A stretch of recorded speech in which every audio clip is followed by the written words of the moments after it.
más imágenes del mundo que tienen que ver también con fenómenos meteorológicos, con emergencias, claro, porque pasan, ¿no? En este cambio climático que es muy intenso a veces y hace muchas veces que se generen otras imágenes. ¿Cómo estás, Sofía Norman? Sofía Norman, ¿cómo están? Muy bien, aquí estamos viendo qué pasa fuera de nuestras fronteras y comenzamos acá en América, Centroamérica específicamente, con el volcán Fuego de Guatemala, que nos entrega esta imagen que es impresionante. Ayer por la noche ya se elevaron las alertas al segundo nivel más alto, el nivel naranjo. Después viene el rojo, claramente, que nos da allí la alerta de lo que está pasando en esta zona de Guatemala. Este es el volcán más activo de Centroamérica. De hecho, es bastante turístico. La gente hace un trekking, le gusta verlo a la distancia, siempre, claro. Habrán cerrado ahora, sí.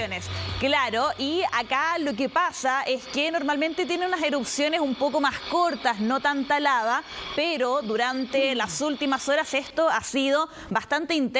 6.000 metros de altura han alcanzado las cenizas. Muchísimo. El humo volcánico también. Y claro, acá la principal preocupación es la lava que está corriendo por las laderas de este volcán de más de 3.700 metros de altura. Podemos ver incluso algunos rayos, porque estos fenómenos suelen generar tormentas eléctricas también. Cuando se dan las erupciones, han tenido que evacuar las aldeas cercanas. Claro, ahora Guatemala, como varios países de Centroamérica, Honduras, Nicaragua también, tienen varios volcanes porque forman parte, ¿no?, de este cinturón de fuego del Pacífico, que hemos sabido que además de sismos tiene volcanes. Entonces yo imagino que hay una cultura también, como tú decías, en torno a el comportamiento alrededor del volcán, que imagino que harán que se cierren las actividades turísticas, que tú decías son muchas, y eventualmente las personas no se acerquen, ¿no?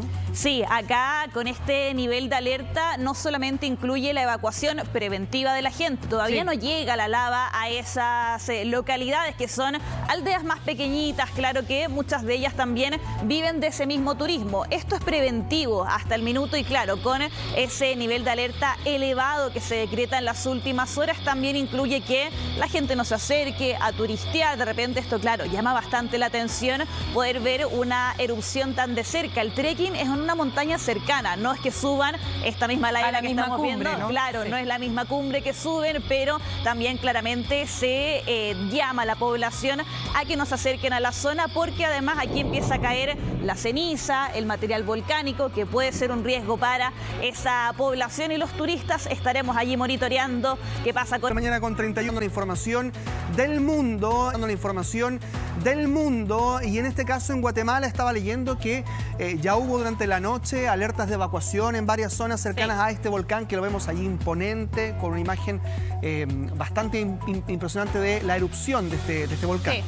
Sí, exactamente, una de las tantas erupciones, podríamos decirlo, porque fueron varias las veces, los episodios en que durante la última noche este volcán, el volcán Fuego en Guatemala, ha lanzado la lava, también otro tipo de material volcánico como lo es la ceniza, el humo, también algunas rocas, y claro, son al menos dos las aldeas, localidades más pequeñas que fueron evacuadas de manera preventiva durante las últimas horas por este último flujo de lava, de actividad volcánica que presenta este macizo. Carlos, uno de los más activos, se habla incluso de el más activo de Centroamérica, un punto bastante turístico también. Hay una localidad bien cercana que es un punto de atracción de turistas bien importante, tanto por la arquitectura colonial de la ciudad como también la cercanía al volcán Fuego. Claramente este nivel de alerta elevado, que se llega al nivel de peligro, es el color naranja, el segundo más alto del sistema.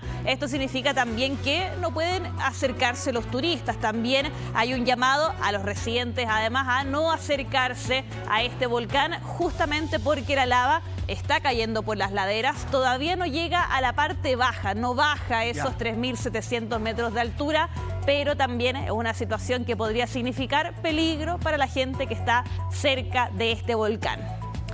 Y vamos a revisar ahora imagen en vivo. Miren, eso es con ya la luz del sol de la mañana, este volcán Fuego allí en Guatemala. Claro, ahora ya sin tanto flujo piroclástico, pero con la columna de humo bien marcada.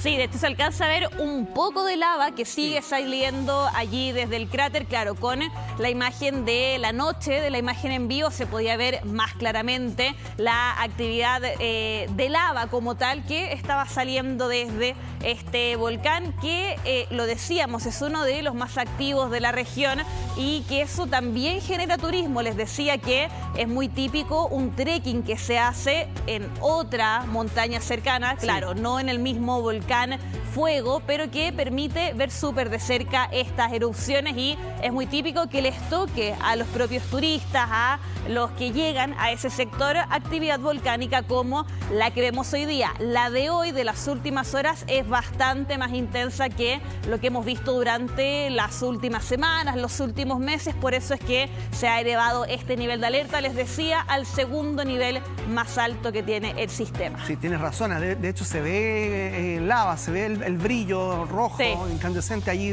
en la misma cumbre y por lo tanto uno entiende que sigue fluyendo ahí lava durante todo este rato que hemos estado transmitiendo y ahí está en imagen dividida también lo que se ha registrado en la noche anterior allí en este volcán Fuego. Entiendo que, claro, cuando uno dice hay evacuados es porque hay zonas cercanas al volcán que son pobladas, ¿no?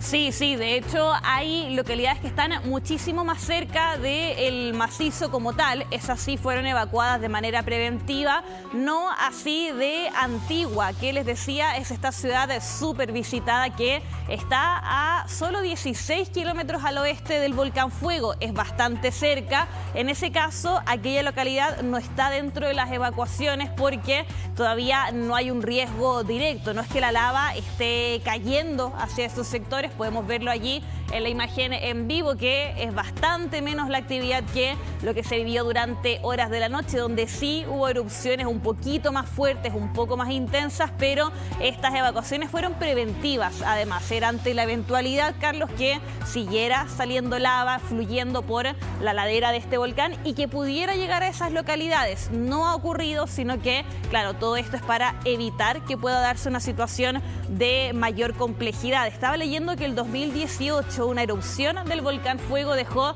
más de 200 víctimas fatales por esas localidades cercanas y también gente que lamentablemente se encontró con esa actividad. ¿Habrá habido algún aprendizaje de eso? Rutas de evacuación, imagino, todo un protocolo. Sí, de todas maneras, por suerte acá funcionó bien, se elevan las alertas, todavía se mantenía en nivel de peligro, así que estaremos allí con la mirada puesta en Guatemala, pero también en zonas más lejanas a nuestra región. Nos vamos a ir hasta Asia, específicamente hasta Corea del Sur. Su capital, Seúl, se está preparando para la primera ola de calor, pero específicamente una alerta que cambiaron, que dieron a conocer este año recién para este verano, que es la alerta por ola de calor severa. No existía esa categoría. Tuvieron que subir la escala, me imagino. Tuvieron que subirla, ampliar ese nivel hacia arriba finalmente por las altas temperaturas que están viviendo durante estos últimos días. Ya hoy martes, de hecho, se confirmó que el domingo por la tarde alcanzaron el registro más alto desde que se tiene registro en 122 años de mediciones de temperatura. Nunca antes había vivido un calor tan fuerte, 42,5 grados en una localidad surcoreana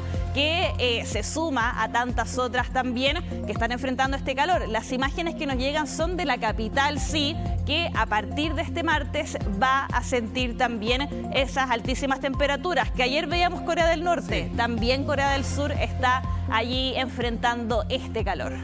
Claro, y las imágenes de ayer eran mucho más amables porque eran de un centro turístico, la gente estaba muy feliz, pero sabemos que siempre la gente está muy feliz en Corea del Norte o mostrando su fervor por el líder supremo. En este caso son mucho menos, son mucho más palpables porque obviamente tienen menos control estatal las imágenes, son digamos lo que uno puede ver a través de agencias independientes, qué sé yo, pero la verdad es que la gente sufre mucho, ¿no? Sufre mucho cuando efectivamente no tienen las capacidades las ciudades de albergar, por ejemplo, grandes centros turísticos o definitivamente las condiciones económicas no lo permiten.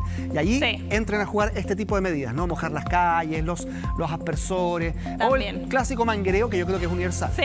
Sí, de todas maneras, también los llamados a quedarse en las casas dentro de lo posible. Claro, es difícil con las jornadas laborales, las escuelas, etcétera, pero también han sido llamados que se dan por parte de estas autoridades, sobre todo considerando que hay víctimas fatales relacionadas al calor que se está viviendo desde hace ya varias semanas, por lo menos desde mayo. Allí comenzó el registro, son casi una veintena de personas las que han fallecido por esas altas temperaturas, unas 2000 hospitalizaciones también, así que no es solo lo complejo de moverse por las calles hoy día de Seúl, sino también los efectos que puede traer en la salud de sus residentes y también turistas, un tema bien importante. Imagen completamente distinta es lo que se vive en Nueva Zelanda. Claro, son hemisferios distintos, están en épocas distintas del año, pero también es un invierno un poquito más extremo, porque acá ya los expertos meteorológicos de Nueva Zelanda confirmaron que esto se trata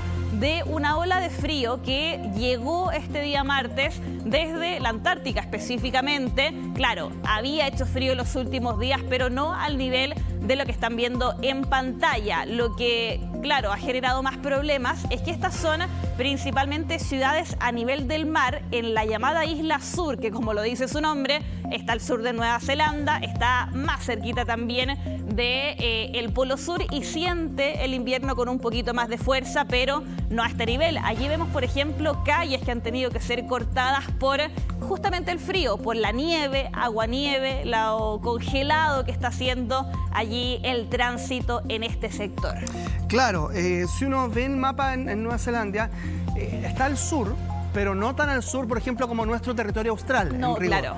Uno hace el paralelo, digamos, con la latitud de nuestro territorio y estaría este sector a la altura de, uno puede pensar en Talca, Curicó, claro, una cosa así, por poner un ejemplo, digamos, estoy mirando el mapa muy a la rápida, pero claramente está más al sur de Australia y está, claro, a varios miles de kilómetros de la Antártica, pero eventualmente este no es un hábitat o un clima habitual, quiero decir, para esa zona. Sí, sobre todo, por ejemplo, para la ciudad de Dunedin, que es la segunda más grande de la isla sur neozelandesa. Esa está a nivel del mar, tiene playa, en el verano súper ricas las playas justo, pero no están acostumbrados, lo decíamos, a presentar estas temperaturas al nivel de que caiga nieve, que es lo más complejo. Veíamos allí algunos choques que se han registrado porque los autos no están preparados para estas condiciones y tampoco los conductores. Claro, yo les comentaba en la edición AM hace un rato que los habitantes de zonas de la Patagonia, por ejemplo, en este caso en Punta Arenas, donde yo vengo, claro, desde muy chico uno maneja con nieve y va aprendiendo. En mi caso, yo me vine antes de aprender a manejar y cuando volví de adulto, tuve que aprender a manejar ya de adulto. Me costó un montón porque las posibilidades de maniobrar con nieve hacen que te resbales de inmediato. Claro. La incapacidad de frenar en pendientes, por ejemplo, el auto se te roncea y le puedes pegar a algo, pero muy rápidamente. Sí, por eso es que también aquí se llamó a quedarse dentro de las casas o no salir, no transitar para evitar allí algún tipo de problema.